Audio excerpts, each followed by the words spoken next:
بسم اللہ الرحمن الرحیم وبہ نستعین وہو خیر المعین وصلی اللہ علی سیدنا محمد وآلہ الطاہرین۔ آج آپ کی خدمت میں جس موضوع کو لے کے حاضر ہوئے ہیں وہ نفس کی دنیا ہے۔ غیب کی دنیا ہمارا ایک موضوع چل رہا تھا کہ جس میں غیب سے جو منسلک موضوعات ہیں ان کو مختصر طور پہ آپ کی خدمت میں آیات و روایات اہل بیت علیہ السلام کی روشنی میں پیش کیا جا رہا تھا۔ نفس کے حوالے سے گفتگو طولانی ہے کہ انسانی نفس کیا ہے، انسان کی حقیقت کیا ہے، ایک طولانی گفتگو ہے۔ اس کے اوپر بہت سارے مختلف قسم کے حکماء، علماء، دانشور، مفکرین انہوں نے کلام کیا ہے۔ ہم یہاں پہ آیات روایات کے تناظر میں انشاءاللہ تعالی کوشش کریں گے چلیں، اور عالم اسلام میں مختلف جو بڑے بڑے اس حوالے سے تفکر پائے جاتے ہیں اس کو صرف اشارتاً آپ کی خدمت میں ذکر کیا جائے۔ سب سے پہلے یہ عرض کیا جائے کہ کلمہ نفس کی جو اصطلاح ہے یہ فقط ایک معنی میں نہیں آتی، حتیٰ قرآن کریم میں فقط ایک معنی میں ذکر نہیں ہے۔ ہم جب یہ نفس کا کلمہ بول رہے ہیں تو اس سے مراد ہماری نفس ناطقہ ہے، جسے نفس انسانی بھی کہتے ہیں۔ بالفاظ دیگر نفس حیوانی الگ ہے، نفس آپ ایک طور پہ سمجھنے کے لیے کہہ سکتے ہیں کہ نباتی الگ ہے، اور اسی طریقے سے ہر شے کی ایک ذات ہے، وہ ذات اس کے لیے نفس کا لفظ استعمال ہو سکتا ہے، چاہے وہ پتھر اور جمادات ہوں، چاہے حشرات اور کیڑے مکوڑے ہوں، چاہے وہ حیوانات ہوں، جنات ہوں، فرشتے ہوں، سب کی بھی اپنی ایک ذات ہے، اور اس ذات کو نفس سے تعبیر کیا جا سکتا ہے۔ لہٰذا یہاں پہ ضروری امر یہ ہے کہ ہم اب جب کلمہ نفس کہہ رہے ہیں یا نفس کی دنیا بول رہے ہیں تو ہماری اس سے کیا مراد ہے؟ ہماری اس سے انسان کا نفس مراد ہے، نہ کہ حیوان کی ذات مراد ہے۔ نفس انسانی مراد ہے۔ اس نفس انسانی کو نفس ناطقہ بھی کہا جاتا ہے، نفس ناطقہ سے بھی تعبیر کرتے ہیں۔ ناطقہ یعنی عقل و شعور رکھنے والی خلقت۔ نفس انسان کی حقیقت ہے، اور اس حقیقت کا بالا ترین اور اعلیٰ ترین جو مرتبہ ہے وہ روح کہلاتا ہے۔ ایک ہی حقیقت ہے، حقیقت مختلف نہیں ہے، ایک ہی حقیقت ہے۔ اس کا اعلیٰ اور بالا ترین مرتبہ روح کہلاتا ہے، اور اس کا سب سے نچلا اور پائن ترین مرتبہ وہ جسم کہلاتا ہے۔ جسم بھی ہمارا ایک مرتبہ نفس ہی ہے، یعنی ایک جسم جو ہے یہاں سے ہی نفس کا اس دنیا کے اندر جب آغاز ہوا تو یہاں سے آغاز ہوا۔ اگرچہ اس جگہ پہ علماء اسلام کے نظریات کچھ مختلف ہیں، لیکن ملا صدرہ رحمۃ اللہ علیہ اور عرفاء کی نگاہ یہی ہے کہ جسم سے اللہ سبحانہ و تعالیٰ نے انسانی نفس کو خلق فرمایا، اور یہاں سے دو ہی پیدا ہوئی، انسان اور روح۔ ہاں، اس سے پہلے کے مراتب کا انکار نہیں ہے کہ جیسا انشاءاللہ ابھی آپ کی خدمت میں عرض کیا جائے گا، لیکن ایک تصور کو صحیح بنانے کے لیے میں دوبارہ تکرار آپ کی خدمت میں یہ لفظ کر رہا ہوں کہ کلمہ نفس کا اطلاق ہر ذات پر ہو سکتا ہے، حتیٰ کہ قرآن کریم نے اللہ سبحانہ و تعالیٰ کی ذات کے اوپر بھی اس کا اطلاق کیا ہے، جیسا کہ خداوند متعال کے بارے میں خود اللہ تعالیٰ نے اپنے بارے میں ارشاد فرمایا ہے کہ خداوند متعال اپنے سے تم لوگوں کو حذر کرتا ہے، کہ تم لوگوں کو متوجہ کرتا ہے کہ خدا کے حوالے سے تم لوگ محتاط رہو۔ یحذرکم انفسہ، یا اس طرح سے قرآن کی آیت ہے کہ اگر میرے سامنے وہ آیت آ جاتی ہے تو میں آپ کی خدمت میں وَيُحَذِّرُكُمُ اللَّهُ نَفْسَهُ، اللہ نے اپنے آپ سے تمہیں خوفزدہ کیا ہے یا تحذیر کی ہے۔ سورہ آل عمران آیت نمبر 30 میں بھی ہے، سورہ آل عمران آیت نمبر 28 میں بھی ہے، وَيُحَذِّرُكُمُ اللَّهُ نَفْسَهُ۔ اس جگہ آپ دیکھ رہے ہیں کہ کلمہ نفس کا اطلاق اللہ سبحانہ وتعالی نے اپنے لیے بھی کیا، یعنی ہر ذات کے اوپر ایک دفعہ نفس کا اطلاق ہوتا ہے، کلمہ نفس ہر ذات کو کہہ سکتے ہیں۔ جب یہ ہمارے لیے پہلا مطلب آشکار ہو گیا، کیونکہ ذہن میں ان مطالب کو آپ ترتیب دیں گے تو ہم آگے بڑھ سکتے ہیں، کیونکہ ہم اپنے درس میں جس جگہ تک پہنچنا چاہیں گے وہ در حقیقت یہ قرآن کریم کی یہ روایت اہل بیت علیہ السلام معروف ہے، جو شیعہ سنی کتب میں وارد ہوئی ہے، علامہ مجلسی رحمۃ اللہ علیہ نے بھی نقل کی ہے، من عرف نفسہ عرف ربہ، جس نے اپنے نفس کی معرفت حاصل کی، اسے پہچان لی، اس نے اپنے رب کو پہچان لیا۔ مختلف کلمات کے ساتھ، تھوڑے سے اختلاف، لفظی اختلاف کے ساتھ یہ کئی ہمارے منابع حدیث میں آئی ہے، اور قرآن کریم میں اس کے عکس کی صورت میں اگر منطقی عکوس کی بحث کو ہم مد نظر رکھیں تو استدلال کیا جا سکتا ہے، بہرحال اس سے ہم گریز کریں گے کہ وہ ایک اصطلاحی دنیا بن جاتی ہے۔ لیکن پہلا پوائنٹ آپ ذہن نشین رکھیں، عربی لفظ ہے کلمہ نفس، اور عربی لفظ ہونے کے اعتبار سے ہر ذات کے اوپر اس کا اطلاق ہو سکتا ہے، حتیٰ کہ اللہ تعالیٰ نے اپنی ذات کے لیے بھی کلمہ نفس کا استعمال کیا ہے، وَيُحَذِّرُكُمُ اللَّهُ نَفْسَهُ۔ نمبر 2، نفس میں ہماری جو مراد ہے وہ نفس ناطقہ، نفس انسانی ہے۔ نفس انسانی بقیہ تمام کے تمام نو نفوس سے جدا ہو جاتی ہے اپنی خصوصیات کی بنیاد پر، اور اللہ تعالیٰ نے سب سے جامع خلقت انسانی نفس کو خلق کیا ہے، یعنی پوری کی پوری کائنات کا نمونہ انسانی نفس کے اندر اللہ تعالیٰ نے رکھ دیا ہے۔ اگر آپ جامع ایک نگاہ کائنات کے اوپر ڈالیں تو آپ کو نظر آئے گا کہ انسانی نفس جو ہے وہ تمام کی تمام مخلوقات کے خصوصیات کو اپنے اندر رکھتا ہے۔ مثلا یہ نہیں ہے کہ سورج کی طرح بہت بڑا ہو جائے، لیکن یہ ضرور ہے سورج کے اندر جو بنیادی عناصر ہیں، جیسے مٹی ہے، پانی ہے، آگ ہے، پتھر ہے، وہ انسانی جسم کے اندر بھی ہے۔ مراد یہ ہے، اب آپ کہکشاؤں کو بہت بڑا کر دیں کہ انسانی تصورات سے باہر ہے، لیکن وہ بالآخر کہکشائیں کس سے بنی ہوئی ہیں؟ وہ جمادات ہیں، یہی جو مختلف طرح کے ایٹمز ہیں یا مختلف طرح کے الیکٹران، پروٹون، نیوٹرون، یا اس طرح کی جو سائنسی آج کے نام آپ لے لیں کہ عناصر طبیعی سے یہ وجود میں آئیں، اس لیے انسان کا جسم انہی عناصر طبیعی سے تعلق رکھتا ہے۔ لہٰذا یہ دوسری ہمارا مطلب، یہ ابھی آگے جا کے کھلے گا، یہ جو دوسرا مطلب ہے کہ انسانی نفس بقیہ نفوس سے جدا ہے۔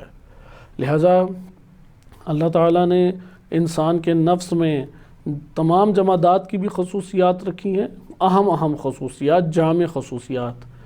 اچھا، نباتات کی خصوصیات بھی اللہ تعالیٰ نے رکھی ہیں، حیوانی خصوصیات بھی اللہ تعالیٰ نے رکھی ہیں، ملائکہ کی خصوصیات بھی رکھی ہیں، اور ان چاروں سے بالاتر خود بعض خصوصیات ہیں جو انسان کی خصوصیات ہیں۔ انسان کی اللہ تعالیٰ نے خصوصیت رکھی ہے، یہی وجہ ہے کہ انسانی نفس کے علاوہ جتنی بھی خلقت اللہ تعالیٰ نے کائنات میں خلق کی ہے وہ ایک مقام کے پر جا کے رک جاتی ہے، جیسا کہ جناب جبریل علیہ السلام کے بارے میں قرآن کریم نے واضح طور پہ بیان کیا ہے، یا فرشتوں کا یہ کہنا ہے، سورہ صافات آیت نمبر 64 164 اس آیت کو ذرا توجہ سے دیکھیں تاکہ یہ مطلب آپ کو منتقل ہو سکے کہ انسانی نفس اگرچہ اللہ تعالیٰ کے مد مقابل محدود ہے، لیکن اللہ تعالیٰ نے انسانی نفس کو اس قدر وسعت دی ہے کہ اس کے لیے کسی ایک حد کو نہیں رکھا کہ یہ بس اس حد تک پہنچ کے اب آگے نہیں بڑھ سکتا، نہیں، اس کے لیے حدود ہی نہیں ہیں، وہ اپنی حدود کو آگے پار کرتا جا سکتا ہے۔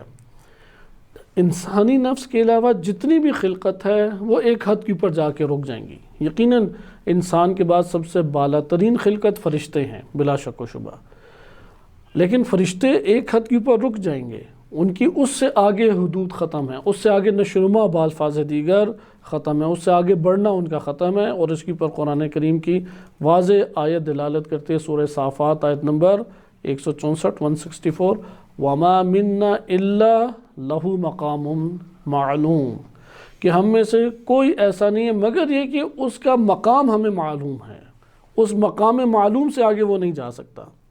بالفاظ دیگر جبریل علیہ السلام جو خلق ہوئے تھے وہ ابھی تک اسی جگہ پر ہیں، اس سے آگے نہیں وہ بڑھیں گے۔ جیسے آپ آسمان پہ ایک ستارہ دیکھتے ہیں، صدیاں گزر گئیں، ستارہ اسی جگہ پر ہے۔ حیوان اپنے حد سے آگے نہیں بڑھ سکتا، لیکن انسان کی حد کہاں ہے؟ اس کو عرفا ذکر کرتے مقام لا یقف، وہ ایسا مقام رکھتا ہے جہاں پہ کوئی ٹھہراؤ ہے ہی نہیں، وہ آگے سے آگے بڑھتا چلا جا سکتا ہے۔ اللہ تعالیٰ نے انسان کو اس قبیل سے خلق کیا ہے، لہذا انسان بقیہ تمام خلقت سے پھر جدا ہو جاتا ہے۔ اللہ تعالیٰ کی، یا یہ کہہ لیں کہ سب سے محبوب اور اللہ تعالیٰ کے سب سے قریب، اور اللہ سبحانہ وتعالیٰ نے جس کو سب سے جامع اور سب سے افضل جسے خلق کیا ہے وہ انسان ہے۔ البتہ اس طرف توجہ رکھنی چاہیے، ادھر انسان سے مراد وہ انسان ہے جو مقام انسانیت کے پر فائز ہوا، یعنی اس کو اصطلاح میں کہتے ہیں انسان کامل، جیسے نبی صلی اللہ علیہ وسلم کی ذات، جیسے انبیاء علیہم السلام و ائمہ اطہار علیہم السلام کی ذوات اقدس۔ البتہ دیگر انسان اپنے اندر توان کے اعتبار سے آگے بڑھ سکتے ہیں، لیکن وہ اپنے طور پہ ان غفلتوں کا شکار ہو گئے یا دیگر مسائل کا شکار ہو کے اپنے لیے ایک مقام کے اوپر رک جاتے ہیں، لیکن ہر انسان تھوڑی رک رہا ہے۔ مثلا میں اور آپ اگر رک رہے ہیں تو اس کا یہ مطلب نہیں ہے کہ کوئی اور انسان نہیں ہے جو اس کے اندر اللہ نے صلاحیت رکھی تھی وہ اس صلاحیت کے مطابق آگے نہیں بڑھتا چلا جا رہا۔ جیسے روایات میں بھی وارد ہوا ہے کہ جب درود پڑھتے ہیں تو اللہ تعالیٰ درجہ بلند کرتا ہے۔ اب آپ دیکھیں کتنے درجات بلند ہونے ہیں۔ یا آپ تشہد کے آخر میں دعا کرتے ہیں نماز میں وَرْفَعْ دَرَجَتَهُ، کہ نبی صلی اللہ علیہ وسلم کی شفاعت نصیب فرما اور ان کے درجات کو مزید بلند فرما، تو اللہ تعالیٰ دعا قبول فرمائے گا۔ ادھر مزید ہم درجات بلند ہو رہے ہیں۔ خلاصہ کلام یہ جو دوسرا نقطہ ہے اس کو اچھے طریقے سے ذہن نشین کیجئے کہ ہر خلقت اس کی ایک حد ہے، اس حد پہ جا کے اس نے رک جانا ہے، اسے آگے نہیں بڑھ سکتا۔ لیکن انسان اللہ تعالیٰ نے ایک ایسی خلقت خلق کی ہے کہ جس کے لیے کوئی ایسی حد نہیں رکھی کہ جس کے اوپر کہیں گے وہ رک جائے گا۔ اس لیے عرفا اس کو دو بڑی اہم اصطلاحات سے بیان کرتے ہیں کہ انشاءاللہ بھی آگے اس کی کچھ تشریح بیان کرتے ہیں، کہ انسان حادث ازلی اور دائماً نشوونما پانے والی خلقت ہے، دائماً نشوونما پا رہا ہے۔ البتہ پھر یہ عرض کروں کہ ادھر شرط ہے کہ وہ مقام انسانیت تک پہنچے، نہ کہ مقام نباتات میں رک جائے یا مقام حیوانات تک رک جائے یا مقام ملائکہ و فرشتوں تک رک جائے۔ اگر کسی نے اپنے آپ کو روک دیا تو اس نے نقصان کیا۔ لہٰذا بعض ایسی ہستیاں ہیں کہ جو مقام انسانیت پر فائز ہو کے آگے ہی بڑھتی چلی جائیں گی۔ ان کو آپ جانتے ہیں، ان کو دینی نام دیا جاتا ہے انبیاء، رسول و اوصیاء و ائمہ علیہم السلام، کہ یہ اس طریقے سے آگے کی منازل طے کرتے جاتے ہیں۔ اور بھی دیگر اولیاء الہی کا تعارف قرآن کریم یا روایات نے کرایا ہے۔ بہرحال یہ دوسرا نقطہ تھا کہ نفس بقیہ خلقت سے جدا ہے، جامعیت رکھتا ہے، تمام خلقت کی خصوصیات رکھتا ہے۔ اس لیے اگر اس انسان سے مثلا حیوانی خصوصیات نکال دیں یہ نقص شمار ہوگا، نہ کہ خوبی۔ جیسے ہمارے ہاں بعض لوگ سمجھتے ہیں کہ اگر انبیاء و ائمہ علیہم السلام زوجہ سے نزدیکی اختیار نہ کریں یا جنسی امور یا کھانے پینے کے امور کو انجام نہ دیں یہ خوبی ہے۔ نہیں، یہ خوبی نہیں ہے، کیونکہ اگر آپ حیوانی خصوصیات نکال دیں تو ہم یہاں پہ یہ لازم آئے گا ان میں بعض خصوصیات ہیں ہی نہیں۔ وہ تمام کی تمام خصوصیات رکھتے ہیں لیکن انسانیت کو غالب رکھتے ہیں۔ حیوانیت اگر غالب آ جائے یہ نقص ہے، اگر حیوانیت انسانیت کے تابع ہو تو یہ کمال ہے، اپنی جگہ پہ نقص نہیں ہے۔ بالکل اسی طرح ایک شخص اگر اس دنیا کے اندر مردانہ صورت رکھتا ہے لیکن نامرد ہے، ہم کہیں گے یہ ناقص ہے۔ ایک شخص اب معدہ رکھتا ہے کھا پی نہیں سکتا، کہیں گے ناقص ہے یہ۔ ہاں یہ ضرور ہے، ایک شخص کھا پی سکتا ہے، مردانہ قوت رکھتا ہے، لیکن وہ نزدیکی اختیار نہیں کرتا یا کھانے پینے میں افراط سے کام نہیں لیتا، یہ خوبی ہے۔ لیکن یہ بھی نہیں ہے، کیونکہ اللہ تعالیٰ نے حقوق تو اسی میں رکھے ہیں، اگر وہ حق تلفی کرے تو یہ تو گناہ میں آ جائے گا۔ اس لیے ہمارے ہم معتبر احادیث میں وارد ہوا ہے کہ نبی صلی اللہ علیہ وسلم و ائمہ اطہار علیہم السلام خانوادے کے، گھرانے کے حقوق پورا کرنے کے اوپر انتہائی تاکید فرماتے تھے۔ اور اگر ایسا مسئلہ آ جاتا ہے کہ ان کا کوئی قریبی ترین صحابی یا قریبی ترین فرد جو ان کا پیرو ہے، تابع ہے، وہ اگر حقوق گھرانے کے ادا نہیں کر رہا، کیونکہ گھرانے کے حقوق جو بھی ادا کریں گے وہ بالآخر مرتبہ حیوانی ہوگا، لیکن اس مرتبہ حیوانی سے انسانیت جنم لے رہی ہے، اس مرتبہ حیوانی سے انسانیت کے درجات آگے بڑھ رہے ہیں۔ لہٰذا یہاں پہ انہوں نے تاکید کی کہ اس مرتبے کو حاصل کرو تاکہ انسانی مراحل کو تم آگے طے کر سکو۔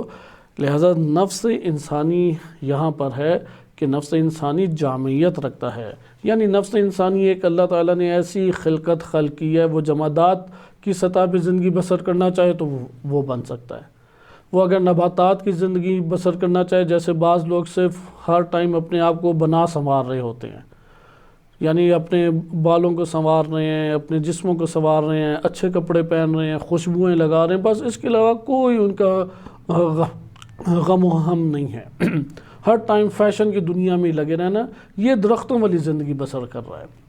درخت جو ہے وہ زیبائی دیتا ہے ایک جگہ پہ، حسن کا ایک کرشمہ بنتا ہے، لہٰذا یہ شخص جو صرف اور صرف اپنی زیبائی اور خوبصورتی اور فیشن اور ان چیزوں کے درمیان میں گھرا ہوا رہ جائے، اسے ہم کہیں گے یہ نباتات کی سطح پہ زندگی نفس گزار رہا ہے، اس کا مقام بہت عالی تھا، اس کا مقام بہت بلند تھا، اس نے اپنی بڑی کم قیمت لگائی ہے کہ یہ چند فیشنی چیزوں پہ مالوں میں پھرتا رہتا ہے، دکانوں میں پھرتا رہتا ہے، اور بس یہ شاپنگ وغیرہ، ڈیکوریشن اور اپنی بناوٹ اور سجاوٹ کے بس امور کو انجام دے رہا ہے۔ یہ درختوں والی زندگی ہے۔ علماء کرام، اساتذہ گرامی، وہ اس بات کے اوپر تاکید کرتے ہیں کہ انسان کو نباتات کی زندگی سے بالاتر ہوں، یعنی اس خصوصیت کو رکھیں اپنے پاس، لیکن انسانیت غالب نظر آئے اس میں۔ اس لیے دین اسلام نے بھی حکم دیا کہ زینت اختیار کرو، خصوصاً جب اللہ کی بارگاہ میں جانا ہے یا کسی مومن سے ملنے جانا ہے تو زینت ظاہری اختیار کرو۔ مثلا خوشبو کا کثرت سے تذکرہ آیا ہے، مسواک کا کثرت سے تذکرہ آیا ہے کہ منہ سے بدبو نہ آئے، بغلوں سے بدبو نہ آئے، یا انسان کے جو جوڑ پورے بدن میں ہوتے ہیں وہاں پہ بدبو پیدا ہو جاتی ہے، خصوصاً ٹانگوں کے درمیان اور اسی طریقے سے پاؤں کی انگلیوں کے درمیان۔ تو دین نے خصوصی حکم دیا کہ نہاؤ دھو، پاکیزہ کرو، صاف ستھرا اپنے آپ کو کرو، کیونکہ یہ مراکز شیاطین بھی قرار دیے گئے ہیں۔ شیاطین صرف اور صرف غیر مادی نہیں ہیں، بعض مادی شیاطین بھی ہیں، ان مادی شیاطین سے اس کو تعبیر کیا گیا، یعنی زینت کے اختیار کرنے سے دین نے منع نہیں کیا، زینت ظاہری کے اوپر رک جانے سے دین منع کر رہا ہے۔ یعنی نباتات نہ بن جاؤ، یعنی آپ درخت کو دیکھیں، اس نے خوشگوار صورت میں کھلنا ہے اور ایک زیبائی کو ایجاد کرنا ہے، اس کے بعد مرجھا جانا ہے۔ لہٰذا ایک شخص صرف فیشنوں کی سجاوٹ کی دنیا کے اندر مقید رہ جائے، مالوں میں چکر لگاتا پھرتا چلا جائے، تفریحی مقامات کے اوپر اٹھنا بیٹھنا اور لباس اور فیشن اور ڈیکوریشن اور نئے ماڈل کی گاڑیاں اور نئے برانڈ طرح طرح کے، اسی میں اس کی ذہنیت اور باتیں اور گفتگو کا دائرہ کار رہے، یہ انسان نہیں، یہ نباتات کی دنیا میں ہے۔ اس لیے اس کا جو حشر ہوگا قبر میں، قیامت میں، وہ نباتات کی حالت میں ہوگا، یعنی اس طرح کی اس کو کائنات سامنے ملے گی، اور انسان کا نبات بننا یہ جہنم ہے۔ لہٰذا یہ جہنم کی اہم اقسام میں سے ایک جہنم ہے۔ خلاصہ کلام، اگلے مورد میں آ جائیں، حیوانی خصوصیات رکھنا ضروری ہے۔ زینت کے اوپر بہت تفصیلی گفتگو کی جا سکتی ہے، کیونکہ دین اسلام نے زینت کی خصوصی اختیار کرنے کا حکم دیا۔ میں اس میں صرف ایک دو اشارے کر دوں کیونکہ اس کی اہمیت کی وجہ سے یہ اشارہ کر رہا ہوں۔ زینت انسان کی دو طرح، یہ ظاہری زینت، باطنی زینت ایمان سے ہے، وہی اصل زینت ہے۔ اس لیے جو باطنی زینت ہے، اس زینت سے انسان کے اندر جاذبیت پیدا ہوتی ہے۔ جیسے جناب لقمان علیہ السلام حبشہ کے رہنے والے تھے، سیاہ فام تھے، ہونٹ ان کے بڑے تھے، پھر وہ خوراکیں ایسی کھاتے ہیں کیونکہ پسینے کی بو جو ہے وہ خوراکوں سے تعلق رکھتی ہے، تو ان علاقوں میں جو غذائیں کھائی جاتی ہیں اس سے بدبو بدن میں زیادہ پیدا ہوتی ہے، لیکن اس کے باوجود اس قدر خوبصورت اندر سے تھے، اس قدر خوبصورت کہ قرآن نے پوری سورہ لقمان ان کے نام پر اتاری، ان کی باتیں ذکر کیں، اور ائمہ اطہار علیہ السلام تو کثرت سے ان کا ذکر کرتے تھے کہ ایک بڑی کتاب بن جاتی ہے جو چند 100 صفحوں کی کتاب ہے، اتنا تذکرہ احادیث میں، یعنی اتنے جاذب اور خوبصورت انسان۔ اصل خوبصورتی باطن میں ایمان سے ہے، یعنی سچائی میں خوبصورتی ہے، شجاعت میں خوبصورتی ہے، عبادت میں خوبصورتی ہے۔ بہرحال ظاہری خوبصورتی بھی ہے، بائیں ظاہری خوبصورتی بھی۔ ظاہری خوبصورتی دو انداز کی ہے، ایک ہے انسان پروقار نظر آئے، ڈیسنٹ جسے آپ کہتے ہیں نظر آئے، اور ایک خوبصورتی ہے شہوانی، جس میں جنسی خوبصورتی جسے آپ نام دے سکتے ہیں۔ بس یہ دو ہمارے پاس خوبصورتیوں کی تقسیم ہو جاتی ہے، ایک ہے جنسی خوبصورتی اور ایک ہے ڈیسنٹ یا پروقار خوبصورتی۔ دونوں ہر انسان جداگانہ طور پہ جان لیتا ہے۔ مثلا جیسے جنسی خوبصورتی کے لیے دین نے تاکید کی ہے کہ زوجہ جو ہے وہ شوہر کے لیے تیار ہو کے بیٹھے، یقیناً ویسے ہی تیار ہو کے بیٹھے جیسا شوہر چاہتا ہے، کیونکہ ہر دور میں یعنی ہر علاقے میں اور ہر انسانی مزاج اور طبیعت میں مختلف انداز ہیں اس شہوانی خوبصورتی کے، سب ایک جیسے نہیں ہے سب کے لیے۔ اسی طریقے سے خاتون بھی محتاج ہے، اس لیے روایات اہل بیت علیہ السلام میں وارد ہوا ہے کہ ائمہ اطہار علیہ السلام اپنی زوجہ کے لیے آمادہ ہوا کرتے تھے، کہ امام صادق علیہ السلام کا واقعہ وارد ہوا ہے کہ ان کے خدمت میں ایک صحابی آیا تو انہوں نے نورا ایک پاؤڈر ہوتا ہے، اس دور میں زیادہ ائمہ علیہ السلام استعمال کیا کرتے تھے، آج کے دور میں بھی ایران اور عرب ممالک میں ملتا ہے، پاکستان میں قلیل ہے، اس سے سارے کے سارے بال جھڑ جاتے ہیں، کیونکہ مرد کے لیے داڑھی کے علاوہ، وہ داڑھی بھی صرف داڑھوں پہ، داڑھوں تھوڑی پہ یہ واجب ہے، اس کے علاوہ پورے بدن کے وہ بال اپنے گرا سکتا ہے۔ تو امام علیہ السلام نے نورا لگایا تھا، بلیڈ وغیرہ کا استعمال نہیں کیا کرتے تھے، یہ یہودیوں کی اس دور میں زیادہ ہوتی تھی خصوصیت، وہ بلیڈ کا استعمال کرتے تھے، لیکن یہ نورا کا استعمال کرتے تھے، اور اس کے پھر کئی طریقے ہیں، وہ خشک بدن کو کرتے اس میں تیل ڈالتے تھے، خوشبو اس میں ڈالتے تھے کیونکہ کچھ بدبو سے اٹھتی ہے، لیکن وہ جلد کو نقصان نہیں پہنچاتا۔ تو امام علیہ السلام نے فرمایا کہ بعد میں اسے کوئی ضروری کام یا جلدی تھی، تو اس نے اصرار کیا، امام نے آنے دیا تو دیکھا کہ امام علیہ السلام یہ چادر لی تھی اور پورے بدن کے اوپر انہوں نے نورا لگایا ہوا تھا۔ تو اس نے امام سے وجہ پوچھی، کیونکہ بعض جمعے کے دن ہوتے ہیں یا اس طرح سے ایام ہوتے ہیں کہ وہاں پہ سمجھ آتی ہے کہ استحباب ہے، تو امام علیہ السلام سے اس نے سوال کیا تو فرمایا کہ یہ میں نے اپنی زوجہ کے لیے اپنے آپ کو آمادہ کر رہا ہوں۔ لہذا روایات میں یہ جو عنصر ہے یہ ایک انسان کے لیے روانی اور نفسیاتی امر بھی ہے کہ جو شوہر اپنی زوجہ کے لیے اپنے آپ کو آمادہ نہیں کرتے یا ان کی جنسی تسکین کو پورا نہیں کرتے اور انہیں درمیان میں چھوڑ دیتے ہیں، اس سے وہ زوجہ جو ہے وہ حرام کا شکار ہوتی ہے، وہ دوسرے مردوں کی طرف مائل ہونا شروع ہو جاتی ہے۔ لہذا ظاہری ایک شہوانی زینت ہے، اس کو روایات اہل بیت علیہ السلام نے تفصیل سے بیان کیا، اتنی تفصیل سے کہ صرف احادیث پڑھیں تو چند ہمارے دروس بن سکتے ہیں، اتنی تفصیلی روایات ہیں۔ مثلا دانتوں کی خوشبو کیسے، منہ میں خوشبو کو ایجاد کیا جائے، بدن میں خوشبو کو کیسے آباد کیا جائے۔ اچھا، بالوں کا گرانا، جو شادی شدہ نہیں ہیں ان کے بارے میں وارد ہوا ہے کہ وہ بالوں کو نہ گرائیں، بالوں کو بڑھا کے رکھیں، کیونکہ ان سے جنسی شہوت بھی دبتی ہے اور دیکھنے والا بھی جنسی رغبت نہیں رکھتا۔ اس لیے بالوں کو جو افراد زوجہ سے قربت اختیار نہیں کر سکتے انہیں بال بڑھا کے رکھنے چاہیے، یعنی اپنے جسم کے بال، داڑھی تھوڑی سی بڑی رکھیں، بالوں کا سر کے بال مراد نہیں ہیں، جسم کے بال ہیں، لیکن زوجہ کے لیے پورے جسم کے بال ہٹا سکتے ہیں۔ نورا جس کو آپ کہتے ہیں، وہ روایات اہل بیت میں اس کے اگر احکام پڑھیں تو آشکار آپ کے لیے یہ احکام ہوں گے، یعنی مراد یہ ہے کہ زینت سے دین اسلام منع نہیں فرماتا، اور مرد اپنی زوجہ اور زوجہ اپنے شوہر کے لیے زینت کی تاکید کی گئی ہے۔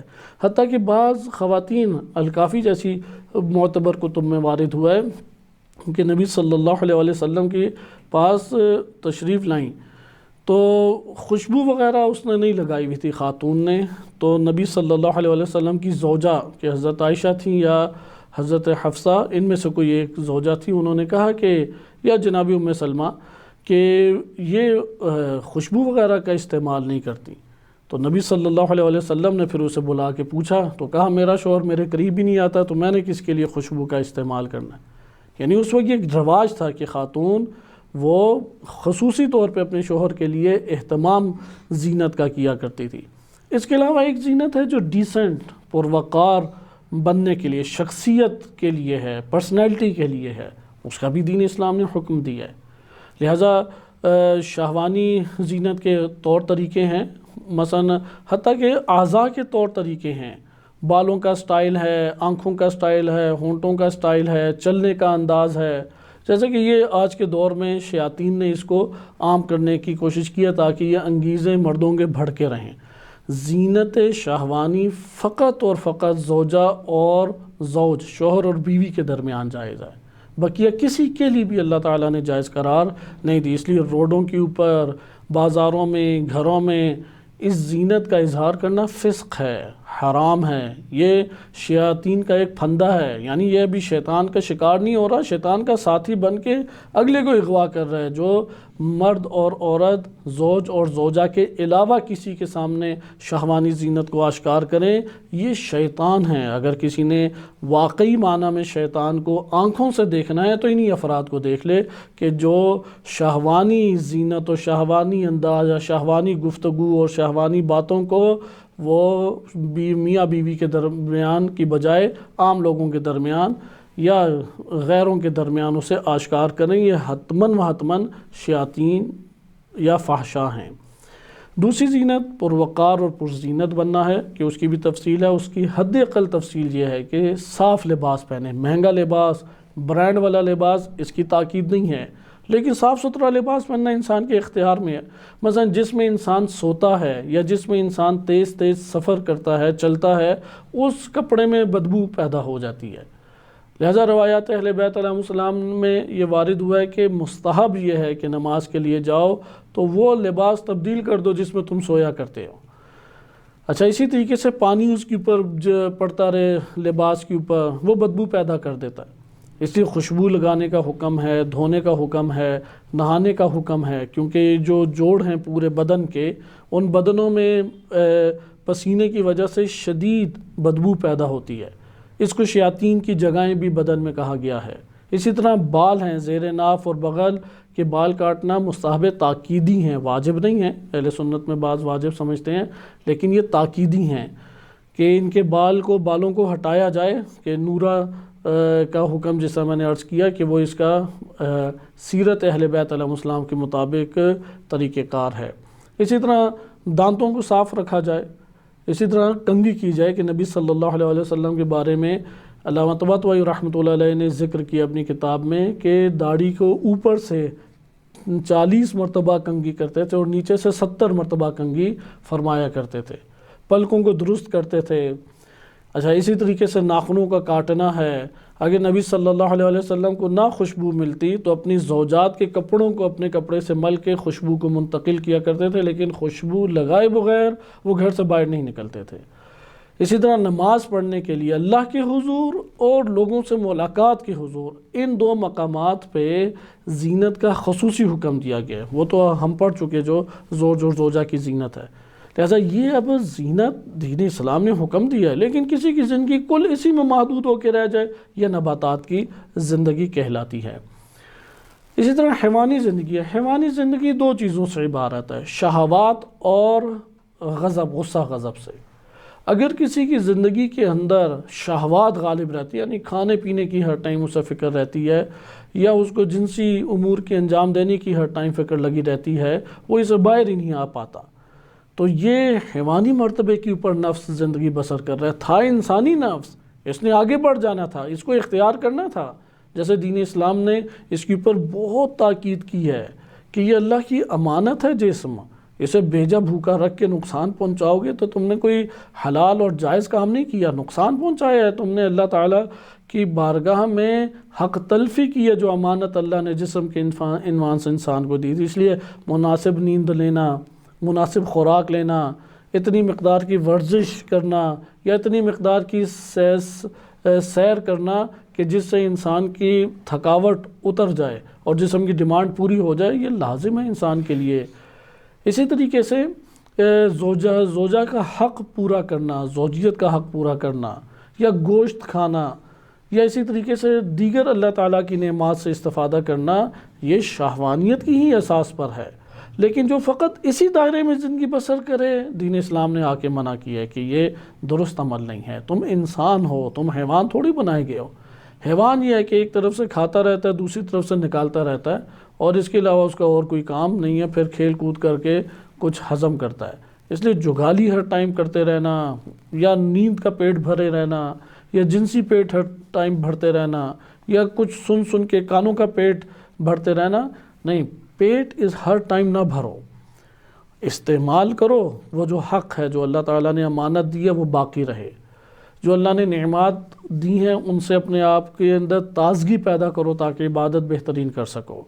لیکن جو حیوانیت ہی کے شہوت کے ہی مرحلے میں رہ جاتے ہیں کہ صبح مثلاً پائے کلچے نان وغیرہ کھائے، پھر جب دوپہر ہو گئی تو پھر اب بریانیاں اڑائیں، رات ہو گئی تو اب کڑھائیاں اڑائیں، اس کے بعد محافل جمائیں، پھر زوجہ کے قریب آئے، پھر اس طرح سے فلمیں شلمیں دیکھیں، لطیفے وغیرہ سنیں، گپ شپ لگائی، دن گزر گیا۔ اگلے دن پھر کوئی کھیل کود کی، سیر سپاٹوں پہ چلے گئے، پھر تیسرا دن آیا، اس کا ہم و غم ہی کھانا پینا اور اپنے شکم، کیونکہ انسان کا شکم ایک نہیں ہے، کان کا بھی ایک شکم ہے، آنکھ کا بھی شکم ہے، ناک کا بھی شکم ہے، لمس کا بھی شکم ہے، کیونکہ لمس کے ذریعے بھی انسان لذت لیتا ہے۔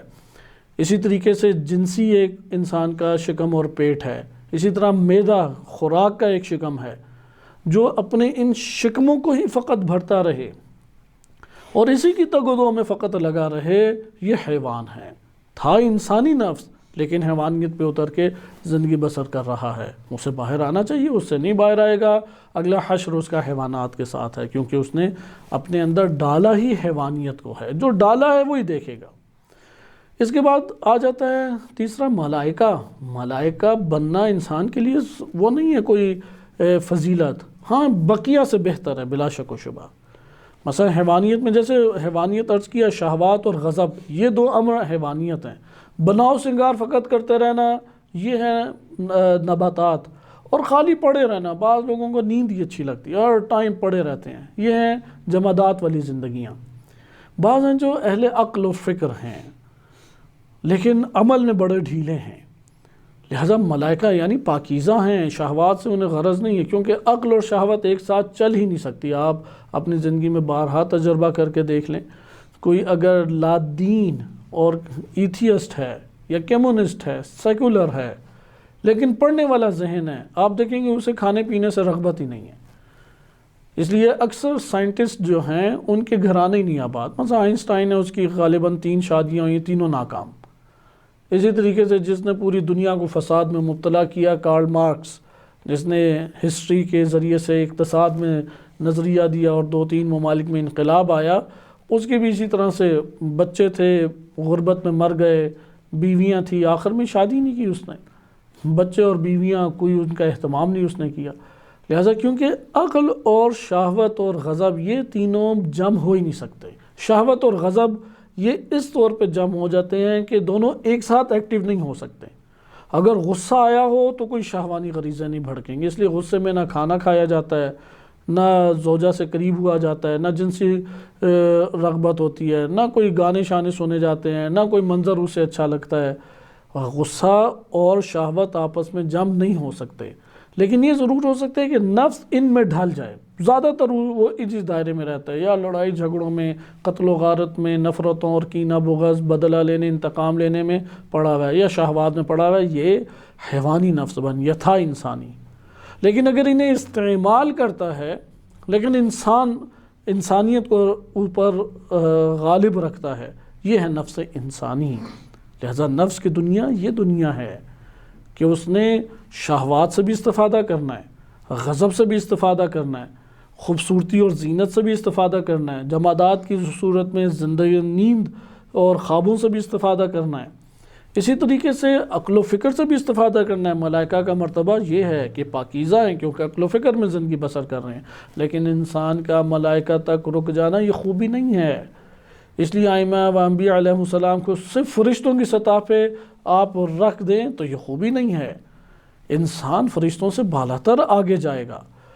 یہاں پہ ایک سوال پیدا ہوتا ہے، ٹھیک ہے، اب یہ اتنی وضاحت ہم نے کی، اگر ہم آس پاس دیکھیں تو ہم تو اپنے نفس کو بھی جھانک کے دیکھیں تو نفس انسانی تو ہمیں اپنے اندر بھی نظر نہیں آتا، تو کون ہے وہ انسان جو آپ آئیڈیا بیان کر رہے ہیں، وہ انسان جو آیات اور روایات اہل بیت علیہ السلام بیان کرتی ہے، وہ انسان کہاں پہ ہے؟ ہمیں تو وہ ایسے انسان نظر آ رہے ہیں تو ہیں اندر سے نفس ناطقہ، لیکن حیوانی زندگی اختیار کر چکے ہیں، نباتاتی زندگی اختیار کر چکے ہیں، جماداتی زندگی اختیار کر چکے ہیں۔ وہ انسان کہیں جس پہ غالب انسانیت ہو، وہ ملائکہ سے افضل نظر آئے، وہ ملائکہ سے آگے نظر آئے، وہ اپنے تمام کے تمام شہوانی عناصر بھی پورے کرتا ہو لیکن وہ ملائکہ سے بالا تر ہے، اپنے غضب کے عناصر بھی پورا کرتا ہے، ملائکہ سے بالا تر ہے، نباتاتی عناصر بھی پورا کرتا ہے، ملائکہ سے بھی بالا تر ہے، اور ملائکہ کی بھی تمام خصوصیات کو اپنے اندر رکھتے ہوئے انہیں پورا کرتا ہے لیکن ان سے آگے ہے۔ یہ کہاں پر ہے؟ تو اس کا جواب ہمیں بڑے آرام سے مل جاتا ہے، معصوم ہستیوں کی طرف دیکھیں۔ معصوم ہستیاں اس لیے جامعیت رکھتی ہیں، انہیں مختصر نہ کیا جائے، وہ جامعیت رکھتی ہیں، وہ عملی نمونہ ہیں کہ جو ان سب سے آگے نکل گئیں، وہ عملی نمونہ ہے کہ جو مقام لا یقف، کہ ان کے لیے کوئی مقام اور حد نہیں ہے، وہ اس سے آگے بڑھتی چلی جا رہی ہیں۔ جہاں پہ جبریل امین علیہ السلام کہ جناب جبریل کے بارے میں قرآن نے حکم دیا کہ ان سے محبت کرو، ان کا احترام کرو، ان سے دل میں قلبی ایک تعلق پیدا کرو، اس قدر بلند ہستی ہیں جناب جبریل، لیکن جہاں پہ جناب جبریل کے مقام ختم ہو جائے وہاں سے نبی صلی اللہ علیہ وسلم کی معراج شروع ہو رہی ہے۔ یہ مقام ہے بلند مقام، اور یہ صرف ایک نبی صلی اللہ علیہ وسلم نہیں بلکہ انبیاء و ائمہ علیہم السلام وہ مقام ملک سے، فرشتوں کے مقام سے افضل اور آگے ہیں۔ یہ آپ کو سامنے ایک پہلو تھا کہ نفس خلق اللہ تعالیٰ نے کتنی عظیم ہستی کی ہے۔ اس دنیا میں ہر پیدا ہونے والا بچہ وہ صلاحیت کے اعتبار سے یہی انسان بن سکتا ہے۔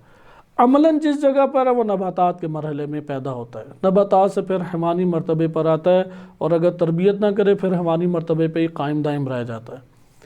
یعنی جب بچہ، نباتات آپ نے دیکھی ہوگی، وہ پھلتا پھولتا ہے، ایک پودا ایک درخت، اور خوبصورتی کو اختیار کرتا ہے۔ حیوانی مرتبہ کیا ہے؟ اپنے ارادے سے بھاگ دوڑ کر سکتا ہے اور ہوا سے، خمسہ کے ذریعے سے چیزوں کو در کرتا ہے، چیزوں کو 5 سینسز کا استعمال کرتا ہے۔ ایک بچہ یہی آغاز میں اس کا جسم نشو نما پا رہا ہے، نشو نما پاتے ہوئے یہ نباتات کا ایک مرکب بنتا ہے، نباتات کے مرحلے پر ہے، اور پھر وہ اپنے ارادے سے بھاگ دوڑ کرتا ہے اور 5 سینسز سے کا استعمال کرتا ہے، اسے کہتے ہیں حیوانی مرتبہ۔ اب اس سے آگے عقل و شعور کا مرتبہ، عقل و شعور استعمال کریں تو فرشتوں کے مرحلے پہ آئے گا، لیکن فرشتے شہوات کا ٹکراؤ نہیں رکھتے، فرشتے غضب سے ٹکراؤ نہیں رکھتے، اور اس طرح سے چیزیں ہیں کہ فرشتے جو اللہ تعالیٰ نے قربت انسان کے لیے قرار دی ہے وہ فرشتوں کے لیے ویسی قربت قرار نہیں دی، تو اس طرح سے آگے بڑھ سکتا ہے انسان۔ لیکن ہر پیدا ہونے والا بچہ نفس ناطقہ ہے، وہ اس مقام کے اوپر ہے۔ اس کو عرفاء بڑے خوبصورت طریقے سے ذکر کرتے ہیں کہ ایک انسان حادث ازلی ہے۔ یہ مطلب تھوڑا سا دقیق ہے کیونکہ ٹائم ہمارے پاس کم ہے، اور ہم بقیہ قوتوں کی طرف نفس کے آتے ہیں کہ من عرف نفسہ عرف ربہ پہ 15-20 منٹ آپ کی خدمت میں ذکر کر سکیں، لیکن اس اصطلاح کو سمجھے۔ حادث کہتے ہیں جو پہلے نہ ہو اسے پھر وجود دیا گیا ہو، اسے کہتے ہیں حادث۔ اللہ تعالیٰ کی ذات کے علاوہ ہر شے حادث ہے، فقط اللہ سبحانہ و تعالیٰ کی ذات ہے کہ جو حادث نہیں ہے، وہ ہمیشہ سے ہے، یعنی اس کی ذات کا تقاضا کہ وہ ہمیشہ سے ہو اور ہمیشہ رہے۔ نبی صلی اللہ علیہ وسلم وائمہ اہل بیت علیہ السلام، اللہ تعالیٰ نے خلق سب سے پہلے انہیں کیا۔ اب یہاں پہ ہمیں پتہ لگا حادث ہے انسان، ہر شے حادث ہے، لیکن ازلی ہے۔ ازلی سے کیا مراد ہے؟ اس سے مراد یہ ہے کہ ایک اللہ تعالیٰ نے اشیاء کو یا خلقت کو جب خلق کرنا تھا، وجود دینا تھا، تو اس سے پہلے وہ اللہ کے علم میں ہے، یعنی ابھی جو افراد نہیں آئے یا جو جہان ابھی آگے آئیں گے، کیونکہ صرف یہ کائنات صرف زمین اور زمین کی کہکشاں نہیں ہے۔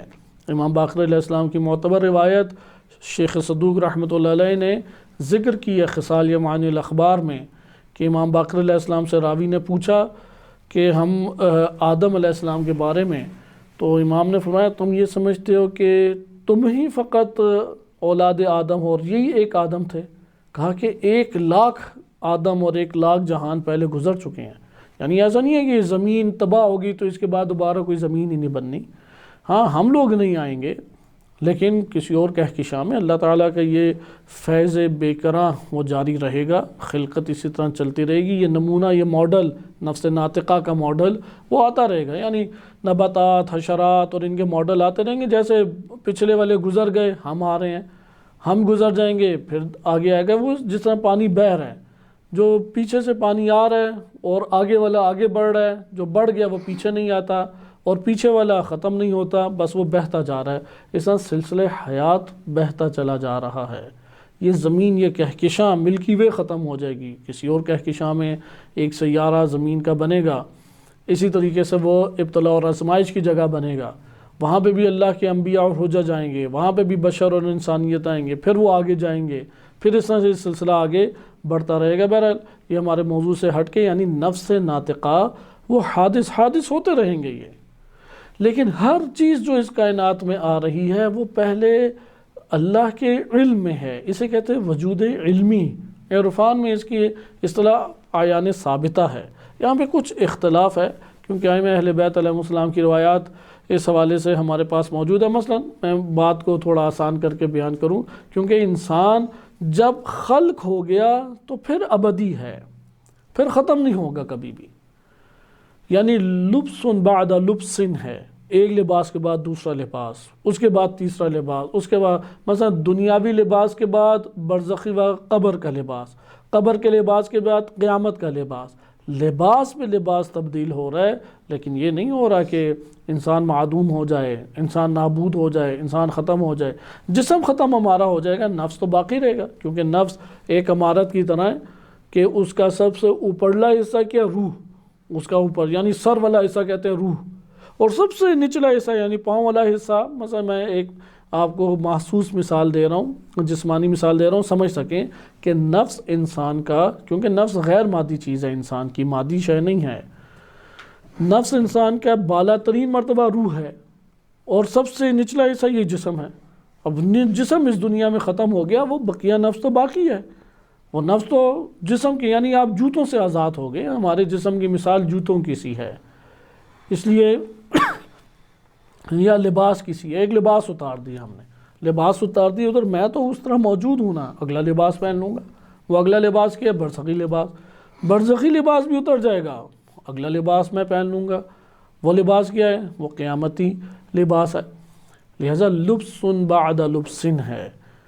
یا قرآن کریم میں وارد ہوا ہے سورہ نوح میں کہ وَقَدْ خَلَقَكُمْ أَطْوَارًا، اللہ نے تمہیں طور در طور پیدا کیا ہے، یا طبق در طبق پیدا کیا ہے، ایک طبقے کے بعد دوسرا طبقہ. جیسے قرآن میں یہ تعبیر خود وارد ہوئی ہے قرآن کریم نے، لَتَرْكَبُنَّ طَبَقًا عَنْ طَبَقٍ، سورہ انشقاق آیت نمبر 19 میں، کہ وَلَقَدْ خَلَقَكُمْ أَطْوَارًا، ایک طور کے بعد طور، طبقے کے بعد طبقہ، یعنی ایک سٹیج کے بعد، یا آپ یہ جیسا کہتے ہیں ایک فلور کے بعد، first floor, second floor, third floor. ابھی ہم فرسٹ فلور پر ہیں، مریں گے سیکنڈ فلور میں آ جائیں گے، پھر ادھر مریں گے تھرڈ فلور میں آ جائیں گے. ہم ابدی ہیں، انسان ختم کبھی بھی نہیں ہوگا. اس لیے موت سے خوف اس معنی میں نہیں ہونا چاہیے کہ موت لاحق ہو رہی ہے اور ہم اس دنیا سے جا رہے ہیں. اس معنی میں ہونا چاہیے اگلا جہان آباد ہے یا نہیں. یہ خوف الگ چیز ہے، لیکن یہ خوف کہ اس دنیا میں، یعنی جوتوں کو اتارنے میں راحت ہے. جسم تو تکلیف کا باعث ہے، اچھی غذا کھاؤ تب بھی معدے کی گراوٹ اور تکلیف ہے. اسی طریقے سے بہترین جگہ پہ من پسند شادی کرے، زوجہ اور زوج کے درمیان جھگڑوں کی ایک زحمت تکلیف، نان نفقہ کے مسائل ہیں. صحت ملے، بیماری ایک تکلیف ہے، صحت چلا جانا ہے. بیدار ہوں، پھر نیند کی تلخیاں اسے آ جائیں گی اور نیند کی اسے ضرورت پیش آ جائے گی. بدن جب تک ہے وہ نہیں زحمت اور مشقتوں سے نکل سکتا. اصلاً اس دنیا میں ممکن ہی نہیں ہے کہ زحمت اور مشقت سے انسان بچ جائے، ناممکن ہے. اس لیے جو تلخیوں، مصیبتوں اور زحمات سے بچنے کی اس دنیا میں کوشش کرتا ہے وہ حماقت کرتا ہے، کیونکہ اللہ نے یہ رکھی ہی اس دنیا کے اندر زحمات اور مشقات اس لیے کہ وہ نفس کو اندر پروان دے اور اگلا جہان اس کا آباد ہو۔ لہٰذا یہ مطلب ہے۔ اب علم، اس کی مثال اس طریقے سے اساتذہ گرامی دیتے ہیں، آپ اس سے بہتر سمجھ بھی جائیں گے کہ اگر ایک انجینئر نے گھر بنانا ہے تو وہ سب سے پہلے جو گھر بنائے گا اس کا آئیڈیا ذہن میں بنائے گا یا فوراً ہی گھر بنانے کا آرڈر دے دے گا؟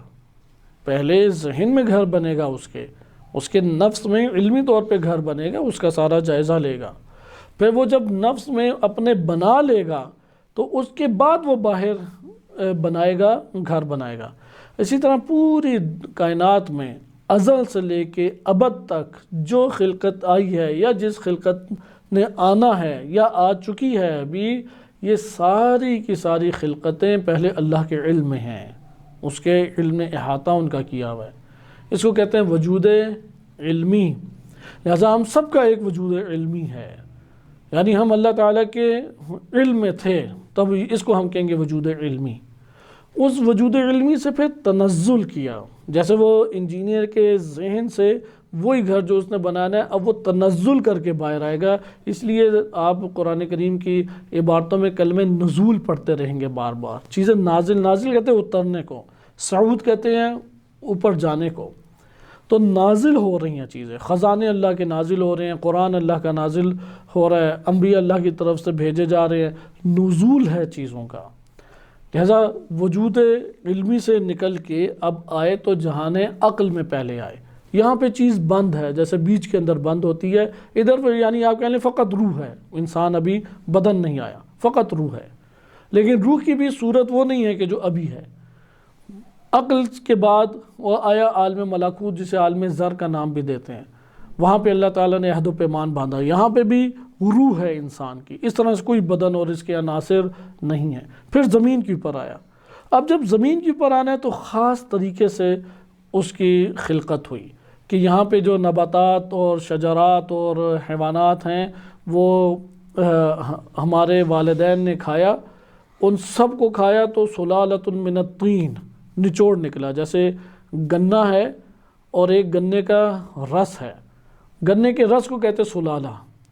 اب یہ جو دالیں کھائی تھی، سبزیاں کھائی تھی، گوشت کھایا تھا اور اسی طرح چینی کھائی، کئی چیزیں کھائیں، تو ان سے ایک تھوڑا تھوڑا جوس قطرہ قطرہ نکل رہا ہے، وہ جوس سلالہ بنتا ہے۔ یہ سلالہ کہاں سے ملا؟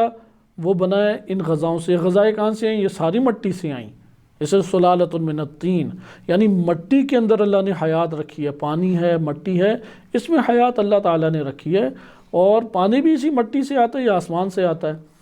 تو یہ اس کو انسان نے اپنے معدے میں منتقل کیا، معدے سے سلالہ بنا، سلالہ سے قطرہ منویہ بنتا ہے، وہ قطرہ منویہ جو ہے وہ رحم مادر میں منتقل ہوا، رحم مادر میں وہ پھر مستقر ہوا، مستقر ہونے کے بعد پھر وہ لوتھڑا سا بنا، جیسے گوشت وہ خون جم جاتا ہے، جیسے دودھ پر ملائی جمتی ہے، اس طرح خون کے اوپر جھلی جم جاتی ہے، اس جھلی کو کہتے ہیں کہ مضغہ۔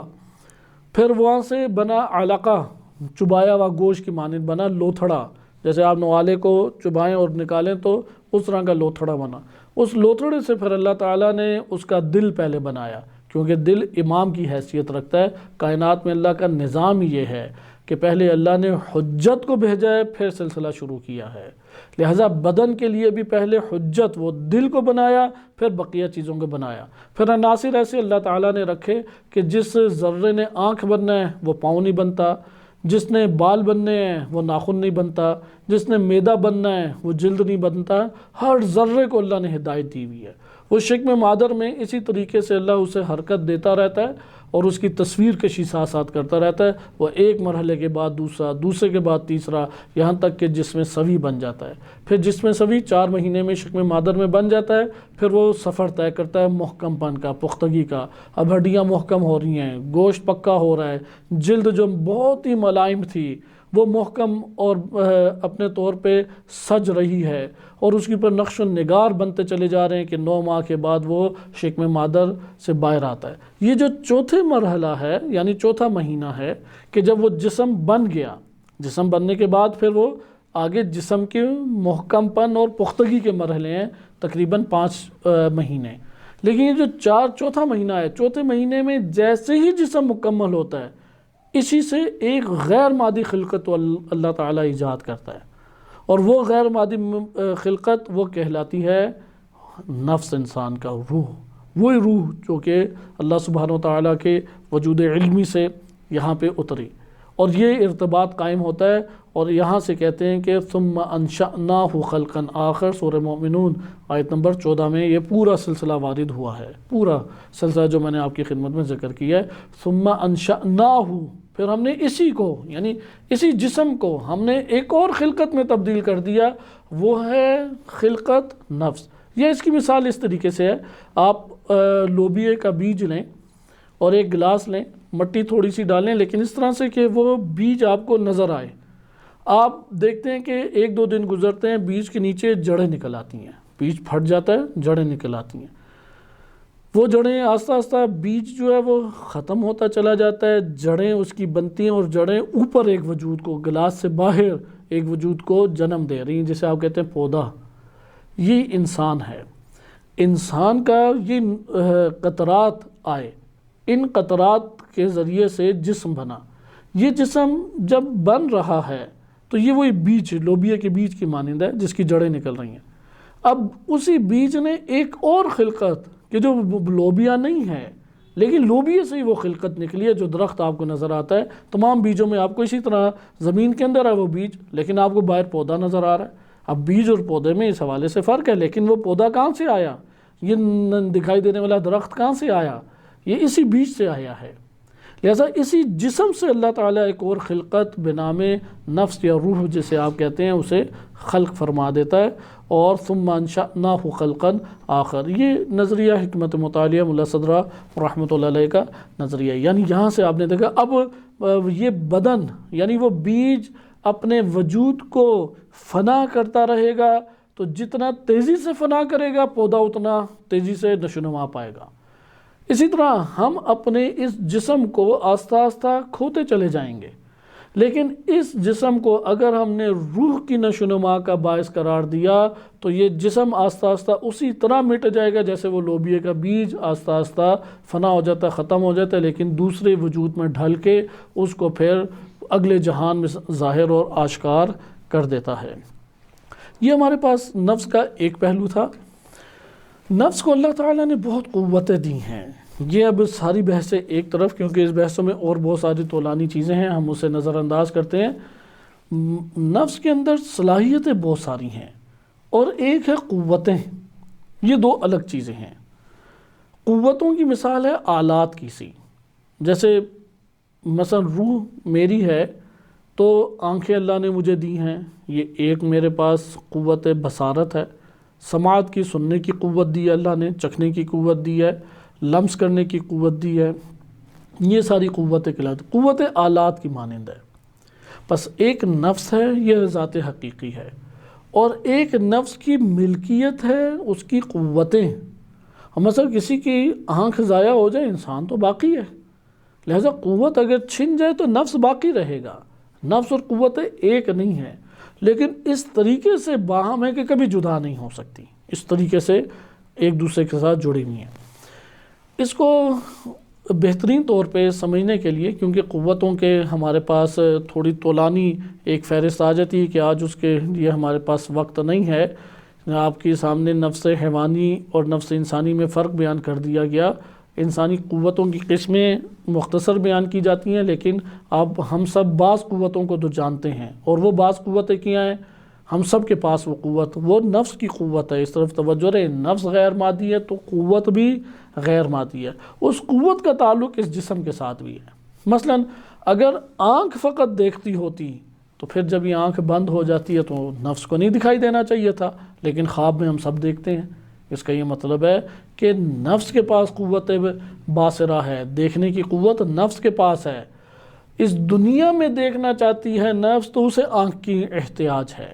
ہاں، بعض نفوس اتنے قوی اپنے آپ کو کر لیتے ہیں کہ وہ اس آنکھ کے بھی محتاج نہیں رہتے، جیسے کہ انبیاء وائمہ علیہ السلام، بعض اولیاء کرام بھی ایسے ہیں کہ وہ اپنے نفس کو اتنا قوی کر لیتے ہیں، اتنا قوی کر لیتے ہیں، اب دیکھنے کی قوت تو نفس کے پاس ہے، تو وہ اس آنکھ کے اس دنیا میں، اب اس دنیا میں اگر ہم نے دیکھنا ہے تو آنکھ کے محتاج ہیں، اس دنیا کے علاوہ یعنی انسان کی مادی آنکھ فقط جسم کو دیکھ سکتی ہے، جو چیزیں جسم نہیں ہیں ہماری مادی آنکھ کبھی نہیں دیکھ سکتی، اس لیے نفس دیکھتا ہے مادی جہان میں جھانک کے دیکھنا ہے، یہ مادی آنکھ چاہیے، برزخ میں اس نے جا کے دیکھنا ہے تو اس کے لیے برزخی آنکھ چاہیے، قیامت میں جھانک کے دیکھنا ہے تو عقلی آنکھ چاہیے اسے، اب دیکھنے کی قوت ہوگی تو یہ ساری جگہیں وہ دیکھے گا۔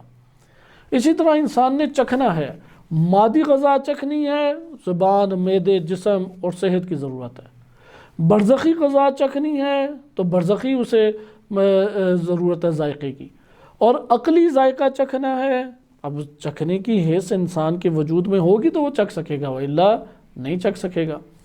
لہٰذا آپ نے ادھر ملاحظہ کیا کہ یہ قوت نفس کے پاس ہیں، ہم مادی دنیا کی چیزوں کو ہمیں درک کرنے کے لیے، مادی چیزوں کو ہمیں احساس کرنے کے لیے مادی بدن چاہیے تھا، اب میری روح مادی بدن سے جدا ہو گئی تو مجھے میری روح کو یہ بدن بھی نہیں ضرورت، لیکن یہ مطلب نہیں ہے کہ کوئی بدن ضرورت نہیں ہے، برزخی جہان کی لذتیں اور برزخی جہان کی تلخیاں انہیں سہنے کے لیے برزخی بدن کی ضرورت ہے، وہ بدن آ جائے گا میرے پاس۔ اب برزخی بدن کو ابھی ہم مطالعہ نہیں کر سکتے کہ نفس کا برزخی بدن کیا ہے، قیامت میں بھی اسی طرح ہے، قیامت میں جو لذتیں اور تلخیاں ہیں اس کو احساس کرنے کے لیے بدن کی ضرورت ہے، قیامتی بدن میرے پاس آ جائے گا، اس کو الگ ڈسکس کریں گے۔ ہم نے اگر مادی بدن کو ڈسکس کرنا ہے، میڈیکل آج ہمارے پاس ہے، ہم ابھی اس میں وارد نہیں ہوتے، آپ میڈیکل پڑھیں، جتنا میڈیکل کو آپ پڑھیں گے پتہ لگے گا اس مادی بدن کی یہ خصوصیات تھیں اور مادی بدن سے میں اس کائنات کے اندر میری روح یہ چیزیں استفادے کر سکتی ہے۔ لہٰذا انسان جب سو جاتا ہے، اب مادی آنکھ بند ہو گئی، مادی آنکھ بند ہو گئی تو اب روح جو ہے وہ کیا دیکھتی نہیں ہے، آپ دیکھتے ہیں کہ ہاں میرا نفس تو دیکھ رہا ہے، خواب دیکھتا ہے، سیرے کرتا ہے، وہ اس مادی جہان میں سیرے کر رہا نہیں، آپ فوراً کہیں گے مادی جہان میں سیر نہیں کر رہا، کیونکہ مادی جہان میں سیر کرنے کے لیے تو مادی بدن چاہیے، اب وہ مادی بدن تو ادھر زمین کے اوپر پڑا ہوا ہے بستر پہ، پھر وہ کہاں پہ سیر کر رہی ہے، پھر وہ اپنے اندر سیر کر رہی ہے، پھر وہ تفصیل ہے آپ یہ کہہ لیں، وہ برزخ کی بھی سیر کر سکتی ہے، وہ عالم عقل قیامت کی بھی سیر کر سکتی ہے، وہ اپنے نفس کے اندرونی دنیا کی بھی سیر کر سکتی ہے۔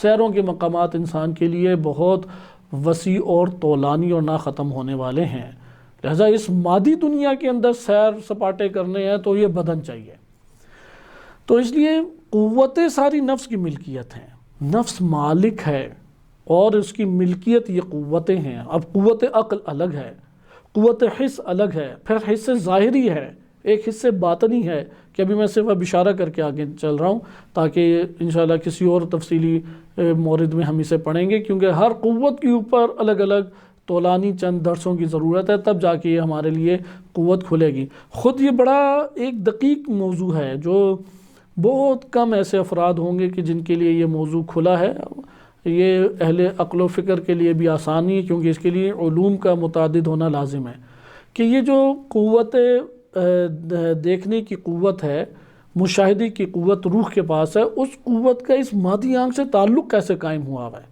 جیسے بھی آپ میڈیکل میں جا کے آپ کوئی بھی ابھی آنکھ کے بارے میں ڈاکومنٹری دیکھیں یا کوئی کلپ دیکھیں، آپ کو پتہ لگے گا انہوں نے 8-10 سطحیں تو ایجاد کی ہیں، اس ظاہری آنکھ کے پیچھے وہ سطح ہے، اس کے پیچھے ایک سطح، پھر یہ سطح، پھر یہ سطح، اب وہ اس طرح جیسے کنویں کے اندر انسان ایک جا رہا ہے، ایک چھوٹی سی آنکھ ہے، اور پھر آنکھ کے لینس اتنی تیزی سے تبدیل ہوتے ہیں جس کی کوئی حد نہیں، کہ جیسے وہ عقاب ہے، وہ عقاب نیچے چوہا دیکھ لیتا ہے، اب اس نے پکڑنا اور تیزی سے آسمان سے نیچے آ رہا ہے، اگر تیزی سے اس کے لینس آنکھ کے تبدیل نہ ہوں وہ زمین سے ٹکرا کے مر جائے گا۔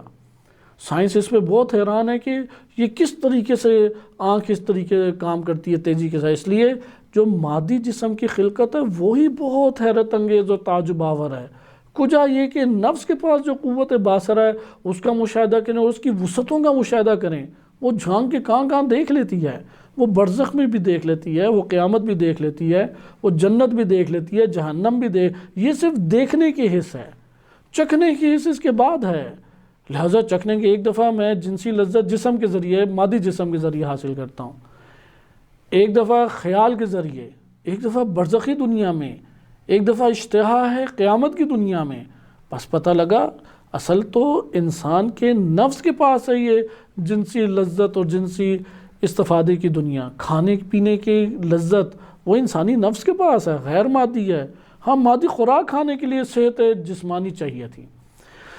خلاصہ کرام انسان کی چند قوتوں کو آپ دیکھیں اور اس میں ایک تعلق بیان کرنا مقصود وہ بیان کرنا مطلوب ہے، اور وہ بہت اہم پہلو ہے تاکہ آپ اس حدیث کو ضرور سمجھتے ہوئے جائیں، اور یہ ہمارے درس کا اختتام آج ہوگا۔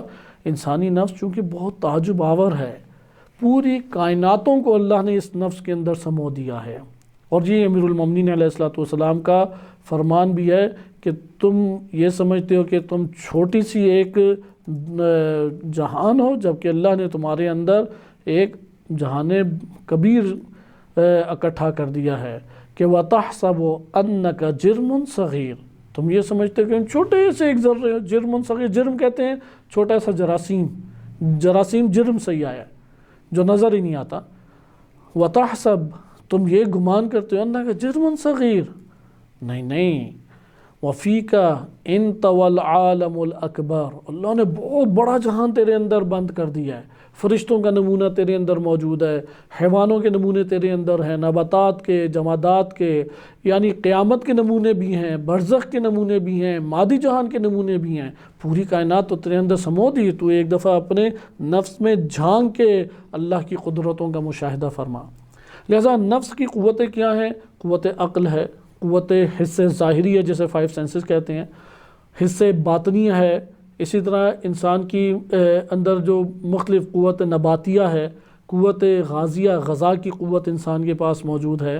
اچھا اسی طریقے سے اور قوت وہم ہے، قوت خیال ہے، کئی قسم کی قوتیں ہیں انسان کے پاس۔ یہاں پہ اہم چیزیں، انسانی نفس کا ان قوتوں سے کیا تعلق ہے؟ مثلا دیکھنے کی قوت میرے پاس ہے، تو وہ دیکھنے کی قوت اور میں یقیناً جدا ہیں۔ اگر میری دیکھنے کی قوت ختم ہو جائے، کیونکہ صرف اس دنیا میں نہیں، اگلے جہان میں بھی انسان کی دیکھنے کی قوت ختم ہو سکتی ہے، جیسا کہ قرآن نے واضح سورہ طٰہٰ آیت نمبر 124 میں بیان کر دیا۔ اس دنیا میں دیکھنے کی قوت میرے ہاتھ سے کیسے چھن جائے گی؟ یعنی میں مادی آنکھ سے نہیں دیکھ سکوں گا، دیکھنے کی قوت میرے پاس موجود ہے، یعنی قوت موجود ہے، دیکھ نہیں پا رہا، اسے کہتے ہیں اندھا اس دنیا کے اندر۔ وہ تب ہے کہ جب اس آنکھ یا پھوڑ دی جائے آنکھ، یا کسی مرض کا شکار ہو گیا، انسان نہیں دیکھ پا رہا، کوئی مانع اور رکاوٹ بن گیا، قوت موجود ہے، دیکھ نہیں پا رہا۔ اگلے جہان میں بدن سے چھٹ گیا تو یقیناً اگلا جہان دیکھ سکتا ہے، لیکن اگلے جہان میں دیکھنے کی بھی شرائط ہیں۔ ان شرائط میں سے کیا؟ سورہ طٰہٰ آیت نمبر 124، وَمَنْ أَعْرَضَ عَنْ ذِكْرِي، جس نے میری ذکر سے منہ پھیر لیا، یعنی اللہ کو یاد ہی نہیں کیا، اللہ کی توجہ ہی نہیں کی، جس نے میری طرف توجہ ہی نہیں کی، اسے احساس ہی نہیں ہوا کہ اللہ ہے، توجہ ہی نہیں کی، فَإِنَّ لَهُ مَعِيشَةً ضَنْكَ، زندگی ملے گی لیکن تنگ زندگی اس کی ہوگی، اپاہج، معذور، نابینا، اس طرح کی زندگی، تنگ زندگی ہوگی۔ وَنَحْشُرُهُ يَوْمَ الْقِيَامَةِ أَعْمَىٰ، ہم روز قیامت اسے اندھا محشور کریں گے۔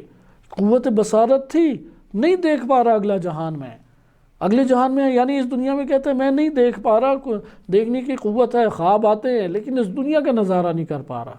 اس طرح اگلے جہان میں کہے گا میں نہیں یہ پروردگار دیکھ پا رہا، تو اللہ تعالیٰ سے وہ گھلا کرے گا، قال ربی، اے میرے رب، لما حشرتنی اعمیٰ، کیوں مجھے تو نے اندھا حشر کیا ہے، وقد کنت بصیرا، اس دنیا میں تو میں دیکھتا تھا۔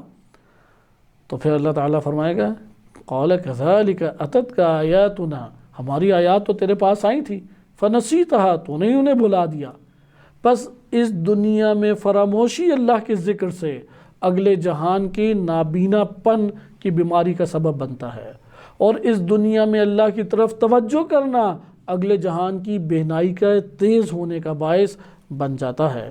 پس آپ نے دیکھا کہ یہ ہمارے پاس ایک ربط قائم ہو گیا، قوتیں ہیں، لیکن قوتیں اور نفس میں کیا تعلق؟ نفس جدا ہے، قوتیں جدا ہیں۔ تو اس کے بارے میں کہتے ہیں کہ نفس اور قوتیں آپس میں مالک ہیں اور مملوک، ملکیت کا تعلق ہے۔ ملکیت دو طرح کی ہوتی ہے، ایک حقیقی ملکیت ہے، ایک غیر حقیقی ملکیت ہے۔